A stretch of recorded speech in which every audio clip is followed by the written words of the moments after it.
Now, you know Carl Gallups. You've heard Carl Gallups. Yeah, you I definitely heard. guarantee. If you don't know who he is, I'm sure our audience, for As the vast majority, has heard soon him. as you hear his voice. Now, he's one of my favorite authors and writers, talk show hosts. He's a senior pastor of Hickory Hammock Baptist Church in Milton. He's been there since 1987. He is what I strive for. And an Amazon top 60 best-selling author. I broke 100 once. That was about 30 seconds. And then but anyway, he's a conservative talk radio host. He's heard nationally and internationally for the last decade. Decade and a half, actually. He's also a TV, radio, and print media guest commentator. He's a former decorated Florida law enforcement officer. Got my vote right there.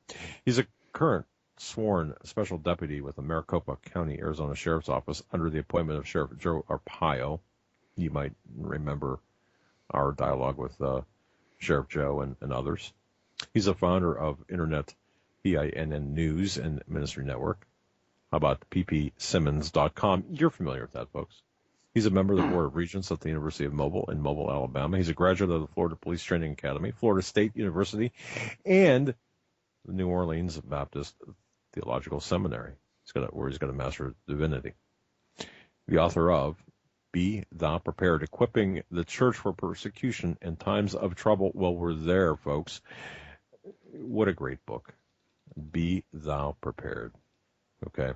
You can go to carlgallups.com, Amazon. Check it out. Also, the author of The Rabbi Who Found Messiah, the story of Yitzhak Kaduri and his prophecies of the end time. Final Warning, Understanding the Trumpet Days of Revelation. He's got a lot of great articles, news, videos right on his website. Carl Gallups, GALLUPS.com. And we are so pleased, so thankful, and so honored to have Carl Gallups with us. Mr. Gallups, thanks for joining us tonight, sir. Doug, Joe, listen, the honor is mine. Thank you for that very gracious introduction. But it is my honor to be with you guys tonight. Thanks for having me. Well, it was so interesting, Mr. Gallups, how this all came about. Joe and I were talking about you, and this was, this was like a week or two ago. It was a couple of weeks ago now. And we were talking about you, and we were talking about different people that we want to have on. And we were going through, somebody had sent us a letter, and this woman is from Florida. And she had written and said, please have Carl Gallups on your program. Wow, thanks. Okay. Yeah, so it was that very same day we received some information about how to contact you via your personal assistant, I believe it is, or your, okay. And it was it was divinely inspired. Yeah. And right then I said, man, Joe, this is it. So, I wrote right and said, hey, let's get him on. So thank you. Okay, Mr. Gallups, I think I think the people know who you are based on the introduction now. Did I miss anything that you might want to ask? Are you asking me? No, you said quite enough, brother. Thank you. And by the way, listen, right. I appreciate the courtesy, but please call me Carl. God bless you, though. I appreciate it. All right, sir. All right. Yeah, it's just Yes, I do know. It's a habit. Yeah. All right.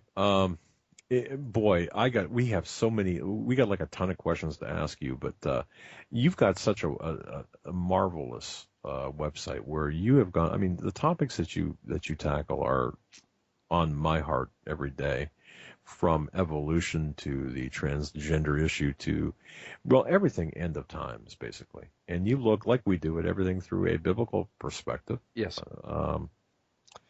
Let's start out with a wide angle view, if we can. The view from 30,000 feet as we're cruising over the Earth. What time is it? Where are we right now? Listen, that's a tremendous question. And Doug and Joe, here's what I tell folks. For those in your audience that might not know me or know my material, listen, I want people to know, and you said it, I was a cop for 10 years before God called me into the ministry, and there's a long story there of how all that happened.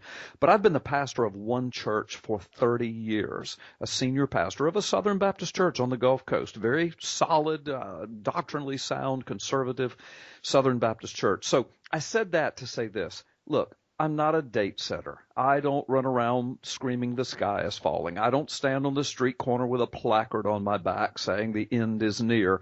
But here's what I do. I'm a preacher and teacher of the word and have been for decades. I'm fairly intelligent. I'm fairly educated, so I know how to read and to analyze. I was a cop, a criminal investigator. I know how to collect information and weed out the bad and put in the good. And here's the bottom line, guys. This is what I tell folks. I'm not setting dates, but I'm saying we're living in profoundly prophetic times. And let me just give you some of the clock counters here, some of the guideposts. First of all, we're the first and the only generation to see the 2600-year prophecy of Israel returning to the land in the last days. We are that generation. And anyone here that was born after 1948, anyone that's listening, it's so easy for us. By the way, I was born in 55, so I'm one of those people. And it's so easy for us to think, well, that's cool. Israel's in the Middle East, and yes, it's a contentious situation, but it's always been there. No, it hasn't. It hasn't even been there 70 years. Prior to that, it had been 2,600 years before it was there. So you've got these prophecies in both the Old and the New Testament that speak of the return of Israel in the last days, and we're the only generation in almost 3 millennia to see that happen.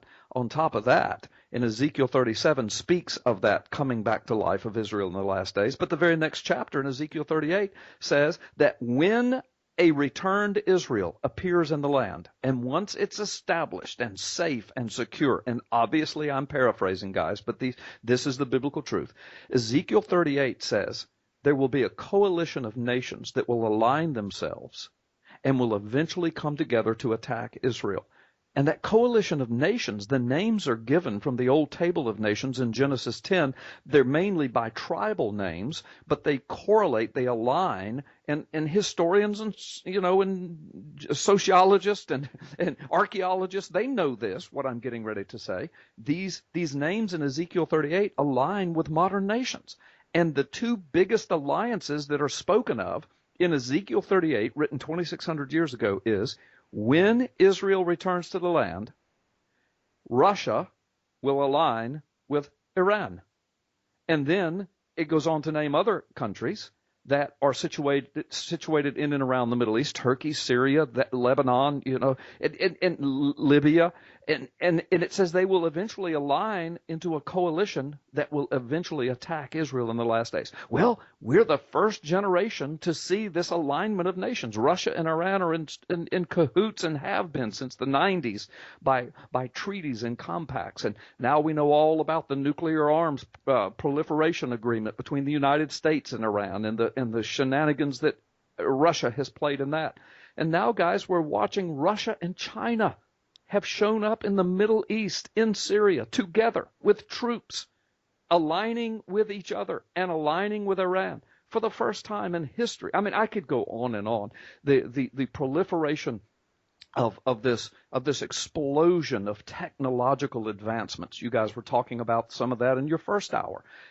We're the first generation to see this. We're the first generation to see Russia and China in the Middle East. We're the first generation to see Israel returned. We're the first generation to see Israel recapture Jerusalem. We're the first generation to see all of the biblical prophecies of technology that are necessary. A one world marking system. The whole world seeing something at once. A person who could literally rule and or strongly influence the entire world, signs and wonders from the heavens, all of these things. We're the first generation to see this.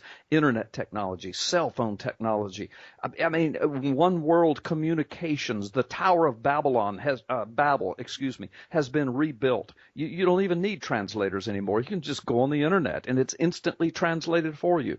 All of the peoples, all of the nations can speak together at once. Listen, I could talk about this for hours, but let me just whittle it down to this. Guys, I'm not setting dates, but I'm telling you, we're either very close to the rapture of the church or, depending upon which view of eschatology you come from, we're very close to seeing the rise of the Antichrist and the church being in for some tough times. The bottom line is, without setting dates, I'm saying we're living in profoundly prophetic times. We are the first generation to, and I could go back through that list again. Does that answer your question? Very eloquently stated, I must say. I could not agree more with what you just, how you laid that out. Yeah, from the technological issues to Israel becoming a nation again, all these things that you mentioned that prophecy talks about are happening right before our eyes. Yeah. Guys, listen. And one of the biggest things is Israel. Yeah. Oh yeah. No, that's when the countdown clock started. I'm convinced. And listen, I this is going to sound like a cheap plug, but I promise I won't make it cheap, and I won't turn it into a plug. I'm just saying, in early fall, I do have a brand new book coming out. All of my books, you were mentioning them earlier, have been published by WND Books out of Washington. They're great publishers with a huge outreach and marketing capabilities. But I've got a brand new one coming out this fall that speaks of exactly what you asked me, Doug, from the very beginning. And I start with the return of Israel. And I go through everything I just said, plus much more in great detail. Listen, Tom Horn, you guys are going to have him on. He's a dear friend of mine. And I've known him for a while, been on his shows, and we've spent a lot of time together. He's done a lot of work in this transhumanism technology. And I've got a lot of that in my book. I mean, people are going to be blown away. I'm sure you guys are aware, but I mean, even the United Nations 2030 agenda. The United Nations has aligned themselves with two biometric companies, major international companies, and they have set a date of 2030, which is only 13 and a half years away. And they are bragging about the fact, and you can go to these technology websites that are aligned with the UN, and they have huge articles about it. So this is not some conspiracy theory, some crazy preacher. And by the way, I am a crazy preacher, but what I'm saying is it's coming right out of the UN documents. And in my new book, I have all of this documented. It's coming right out of the technology headlines. By the year 2030, the UN says, quote, we will have every single human being, man, woman, boy, and girl, marked by the year 2030. Identified for the sake of, and they actually say this, peace and security. Those words come straight out of the scriptures about the one world mark and the one world order promising peace and security in the last days. I'm not making this stuff up, guys. All of this is in my... You couldn't. Yeah. I mean, seriously, no one... It fits too nicely into this. No one would believe you because it's scripted, but it is scripted. Yes. I mean, we know. Yeah. One thing you had mentioned about Israel, the Middle East, and this is, if I can kind of plug us a little bit, we had talked about Benghazi. We had talked about, for example, when you start. Well, you were a criminal investigator. You were an investigator. So I've been an investigator in the civil arena for the last 3 decades, and also worked as an operational asset and informational asset for the Department of Justice and the FBI. So you develop instincts, you develop training. Your training guides you along things, and I'm looking at everything. And as you dissect what has gone on in the Middle East under the Obama regime, I won't even call it an administration. It didn't start there, but certainly accelerated there. I'm looking at, and I'm saying, man, everything is matching up with Bible prophecy. We bring on guests that talk about, Tom Horn, like you said, and others. And you've done some great work, by the way, in your writings. It's just fabulous. Well, it's exciting. I don't know if fabulous is the word, but exciting, because we know how the story ends. But I just want to mention this. The connection, and you connected dots as a criminal investigator and still do in your research, going backwards from today. You can see how the Arab Spring was planned in advance, yes. and how that facilitated the consortium of nations that we're seeing now coalesce in the Middle East. Then Benghazi, we can see that was nothing more than a ISIS or a gun-running operation to take out Assad in Syria, and I'm simplifying it very, of course. Right. But essentially, right now, and even for the last couple of years, we've been toe-to-toe, militarily and intelligence, against Russia, and to a lesser extent China, in Syria. And I'll just say this and get your response. I've often said that World War III is not going to start necessarily with Iran, but in Syria and over Syria. Yeah. And go ahead. Oh, I'm sorry. We've got just a little bit of a delay. I'm so sorry. I didn't mean to overstep you. But I was just going to say, Doug, have you been reading the manuscript to my new book? This is amazing. I mean, I talk about all of that in great detail and document it. Listen, you've hit the nail on the head. The bottom line is, look, I also am blessed to have a radio program and have been on the radio for years. And I can remember when Arab Spring actually erupted and made the headlines of Drudge. I mean, as it happened. I was in studio. It was on a Friday, 2011, I think. And it was happening as I was live on the air. And so I was talking about it and reporting on it, and people were calling and folks were panicking. I had guests from Israel. I've got some contacts inside Israel, as you guys probably do as well. And they were calling and saying, what is going on? This is ridiculous. What is the United States thinking? At the same time, headlines broke out of Great Britain that British intelligence was indicating that the United States was deeply behind and directly connected to Arab Spring. A few days afterwards, once it became apparent to the powers that be that this was being seen, it was being reported by the mainstream media and being seen by most of the world at first as a very positive thing. Here comes freedom and democracy throughout the Middle East. This is wonderful. And it wasn't but a few days later that Barack Obama and Hillary Clinton stepped forward and took credit for actually instigating or propping up or laying the foundation to Arab Spring. Now, of course, eventually the whole thing crumbled down and blew up, and eventually we had civil wars and overthrowing of regimes and establishing new regimes and overthrowing those regimes and establishing yet another regime. I'm thinking of Egypt right now. And then, of course, Syria, and then that invited Russia in. Russia comes in. They start making compacts with Iran. Iran starts talking about ramping up its nuclear technology. They're going to wipe Israel off the map. Then China sees all of this. China sees an opportunity to establish its very first military base, not in the Middle East, but along the eastern coast of Africa, but yet within just a hop, skip, and a jump by jets and all of their, technology into the Middle East. And so they establish a military base just a few hundred miles from one of the United States' most prestigious or most strategic is the word I was looking for, military bases in that area. We use it to monitor the entire Middle East. China comes in, and then Russia. Then they offer to Russia, look, we'll send military troops into Syria with you. Russia says, great. Vladimir Putin sticks out his chest. He talks about it. The next thing you know, China and Russia are in the Middle East. They're in cohort with Iran. Turkey shoots down a Russian jet, and then they start rattling sabers. And I'm telling you guys, this is all stuff of prophecy. And the point to everything I just said with that quick little timeline, and I'm saying, as you said, Doug, I oversimplified the whole thing, but the bottom line is this. It was instigated by Barack Obama and Hillary Clinton by their own admission. And again, in my new book coming, I've got I've got their speeches, I've got their words, I've got it all documented.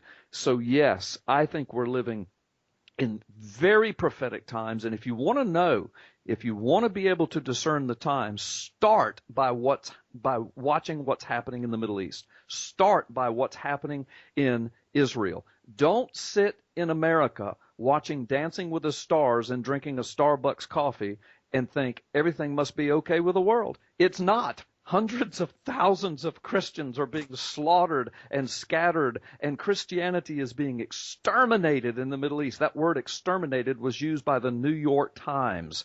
I mean, this is prophetic of enormous, monumental proportion, guys. Man, you're exactly right. Exterminated, you know, without much whimpering or objection from the talking heads here in the United States. How often do you hear people like Sean Hannity, Rush Limbaugh, and you know, I'm not trying to disparage them, but shouldn't we be really ringing the alarm bells off the clock tower, because we're seeing the wholesale slaughtering of Christians in the Middle East, and we're standing around and really facilitating, if not, well, allowing, if not facilitating, what's really taking place, and it's abhorrent. I don't know. Why is no one talking about this, or few people talking about it? Yeah, well, no, listen, you're right. The mainstream media is not. Now, you are, and you guys are huge. I am. I'm writing books about it. I'm all over the air. I'm on TV and radio. I'm in WND.com all the time. WND writes about it. From time to time, you'll see headlines in Drudge.